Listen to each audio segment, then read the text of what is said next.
कि उसमें लिखा था कि जल्दी जल्दी पैसे कमा लेता हूँ, फिर एकदम विश्राम होकर वृंदावन वास करूंगा और फिर कभी नहीं कर पाओगे, कभी नहीं कर पाओगे। पैसे के बल से वृंदावन वास या पैसे के बल से भगवान का भजन, ये भूल जाओ कि हम बढ़िया फ्लैट ले लेंगे, एसी रूम लगा लेंगे, हर समय बढ़िया भोजन व्यवस्था होगी और खूब नाम जप करेंगे। भूल जाओ। खूब भोगों का चिंतन होगा और भोग भोगोगे। लिख लो, हमारी बात लिख लो। हम ऐसे नहीं बोल रहे, बचपन से बाबा जी हैं और वो अनुभव करके बोल रहे हैं, और जो बोल रहे हैं उसे तुम लिख लो। अकाट्य है, अकाट्य। हर व्यवस्था खाने पीने की और मनोरंजन की हो, भजन थोड़ी होता है। भजन तो होता है कांप रहा है शरीर सर्दी में और बैठे यमुना किनारे फिर परमात्मा के ध्यान में, तब भजन होता है। अगर भजन हो व्यवस्था में तो बताना।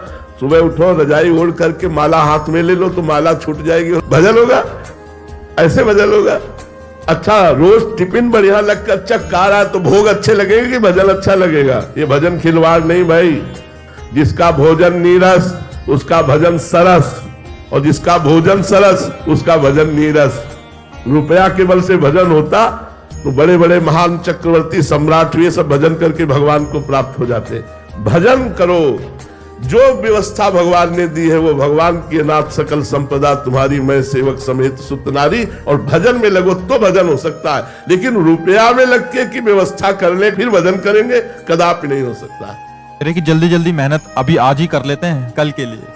कल किसने देखा? कल आए ना आए, कल पता नहीं, आंख मुंद जाए। हम व्यवस्था करते कर एक संत भगवान के पास एक शिष्य सेवा में जाते थे, तो उन्होंने कहा, महाराज जी मैं बहुत गरीब आदमी हूं, सुना है आप सिद्ध पुरुष हो, मेरी गरीबी दूर कर दो। तो उनका ठीक है। वो डिबियाला उठा के लाए, बोले पारस मणि है, 7 दिन के लिए देता हूं, जितना चाहो लोहे को छुआ के सोना बना लो। अच्छा महाराज जी। उन्होंने कील को जो स्पर्श कराया तो स्वर्ण की बन गई। उनको विश्वास हो गया। अब वो ले गए। उन्होंने विचार किया कि छुआने में तो 2 मिनट लगता है।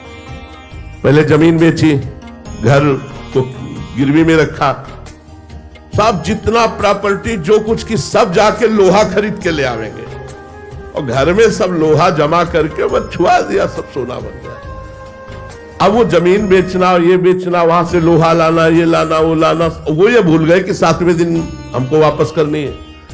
तो 7वें दिन के शाम थी, बहुत ढेर सारा लोहा जमा हो चुका था, कुछ गाड़ियां आ रही थी जो उतरवानी थी। इतने महात्मा जी आए, बोले बेटा हमारी पारस मणि वापस करो। बोले महाराज आप ऐसा कैसे कर सकते? हमने जमीन बेची, सब बेचा। अरे बोले 7 दिन में कुछ नहीं सोना बना पाया था। क्या बोले? वापस कर, चल वापस, खत्म खेल।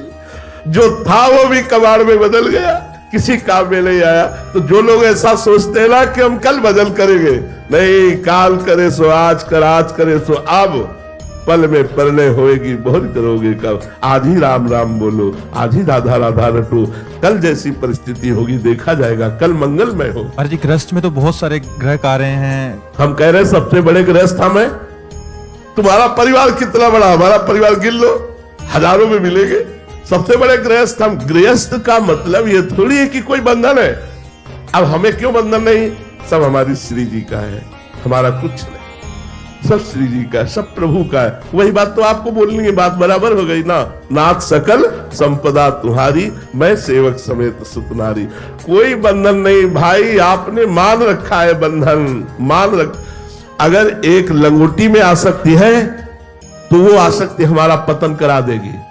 और एक चक्रवर्ती सम्राट अम्बरीश जी भगवान में आसक्ति है तो महान भक्त हुए, दुर्वासा जी को परास्त कर दिया। वलकल की लंगोटी लगाने वाले, दूब का रस पीने वाले एक महात्मा परास्त हो गए एक चक्रवर्ती सम्राट महाराज अम्बरीश से। क्यों? क्योंकि उनका मन भगवान में लगा हुआ है। और दुर्वासा जी तब अहम। अगर हम गृहस्थ हैं और भगवान के चरणों का आश्रय लिए हैं, और ये हमारे हृदय में कि नाथ सकल संपदा तुम्हारी, मैं सेवक समेत सुत नारी, वो निश्चित भगवत प्राप्त हो जाएगा। महाराज भरत जी एक हिरण के बच्चे में प्रेम कर लिए तो अगला जन्म हिरण का हुआ, जबकि भगवान के लिए अपना राज्य और सब कुछ छोड़कर आए थे। तो ये सोचना कि हम गृहस्थ हैं, ये बहुत गलत बात है। हम गृहस्थ नहीं, हम भगवान के हैं। ये गृहस्थी भगवान ने सेवा दी है। हम भगवान के हैं, हमें राष्ट्र सेवा दी, हमें गृहस्थी की सेवा दी, हमें समाज सेवा दी, वही हम कर रहे हैं। बाबा जी बनकर वही हम कर रहे हैं। समाज सेवा कर रहे हैं, लोगों का मन उत्साहित करके, धर्म में प्रेरित करके वही कर रहे हैं, वही आपको करना है। ये मार्ग है, हम दोनों भाई हैं, गृहस्थ और विरक्त। एक विरक्त मार्ग जाता है, एक गृहस्थ मार्ग जाता है, लेकिन जाता दोनों परमात्मा की तरफ है। यदि आप अपने धर्म से चले, हम अपने धर्म से चले, तो दोनों को एक ही परमात्मा की प्राप्ति होगी।